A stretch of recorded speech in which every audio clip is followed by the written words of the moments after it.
Do you smell what The Rock is cooking? You can't see me.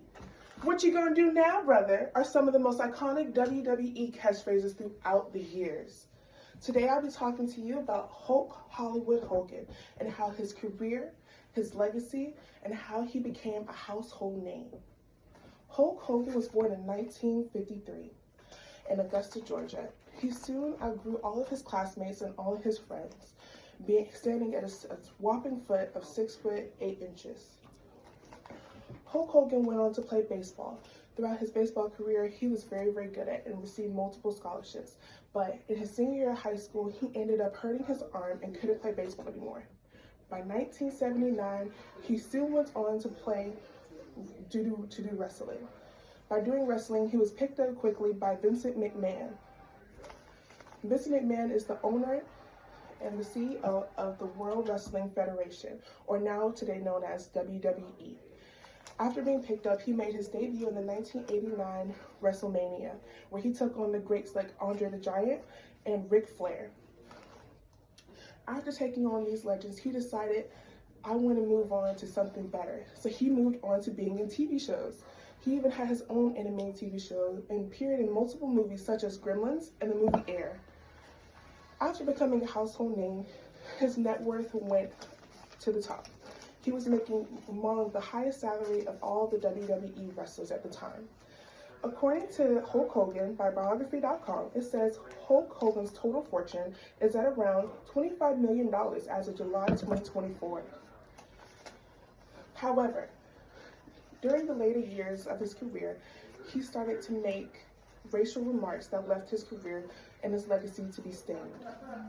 In 2015, an audio recording was leaked to the news, basically expressing that he had called and compared his daughter's boyfriend to an N-word and says, I know a lot of N-words.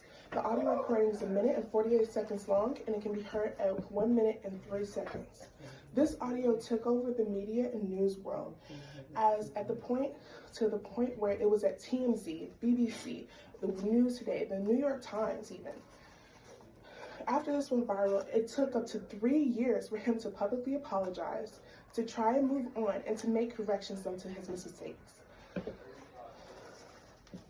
According to BBC News, it says, after the racial slur was released online by the National Inquiry, Hogan had a contract with WWE terminated, and his name and photo was removed from the organization Hall of Fame.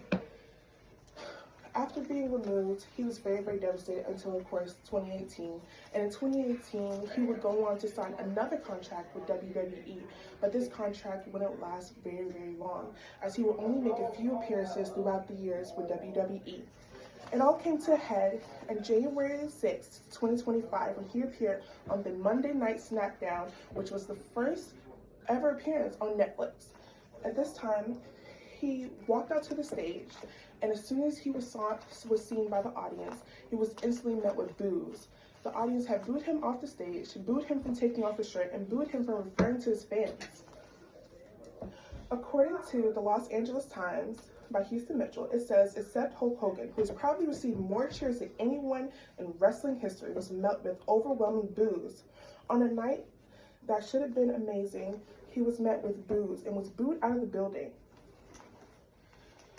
Although this is a big stain to his career, Hulk Hogan has tried to make things right and has tried to move on, but this seems to be a constant problem.